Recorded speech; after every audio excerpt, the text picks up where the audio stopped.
4 of Nicomachean Ethics is broken into 9 sections. This book generally describes the virtues of the rational parts of the soul, concerned with the way humans live in an organized society. These virtues consider external resources like money, power, friends, and intelligence. What is the best way to treat and share these resources? How can someone balance caring for themselves and caring for others? How can they reconcile a desire for others' good opinion with a loyalty to the truth? Section 1 discusses other virtues of character.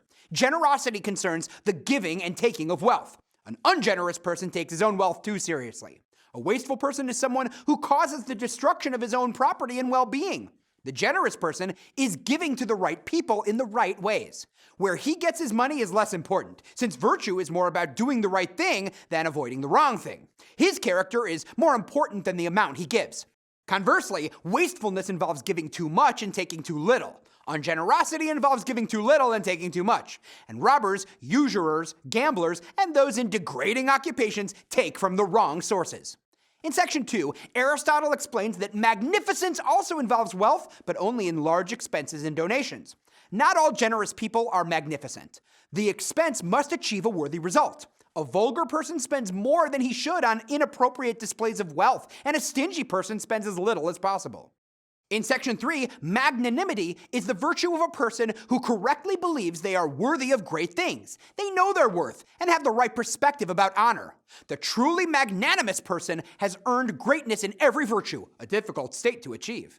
Magnanimous people are modest around inferior people and more concerned with the truth than with the opinions of others. They're open and honest and don't gossip or complain. In Aristotle's view, a virtuous person knows their own worth. They give honor where honor is due, including to themselves. In medieval Christian thought after Aristotle's era, the self-assurance of magnanimity became the vice or sin of pride. The pusillanimous, or timid person, is worthy but does not realize their own worth. This person's lack of self-knowledge makes them worse than the vain person, one who might show off their good fortune but doesn't actually deserve honor. By the way, the English word magnanimity means having a great soul in Latin. In Section 4, desiring small honors the right way and in the right amount is a smaller scale version of magnanimity.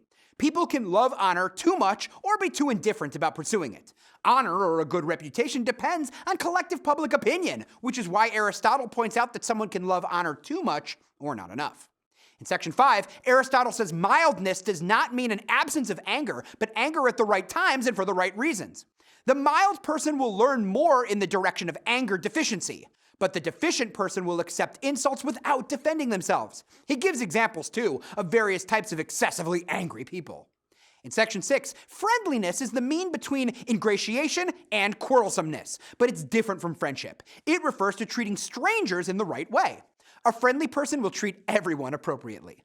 In Section 7, Aristotle discusses the type of people who are truthful and false in their words and actions, instead of the kinds of virtue and vice that center on pleasure and pain.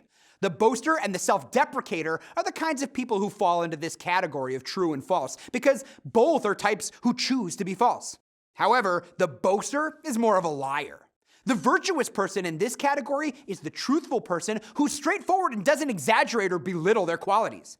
Self-deprecation, pretending to be not as qualified or skilled as a person actually is, in other words, false humility, can appear like boasting in a way because the same type of motivation is underneath it, to gain reputation or respect. In Section 8, wit involves a person's attitude toward relaxation and amusement.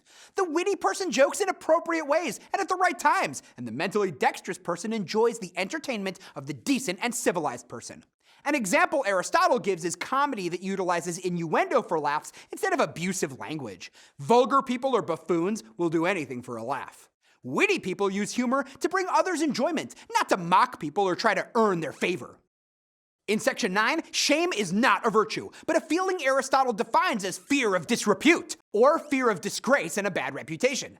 It's only appropriate for young people who are guided by their feelings, and often keeps young people from making mistakes they might make otherwise. Virtuous people should not feel shame at all, since they will never do anything shameful.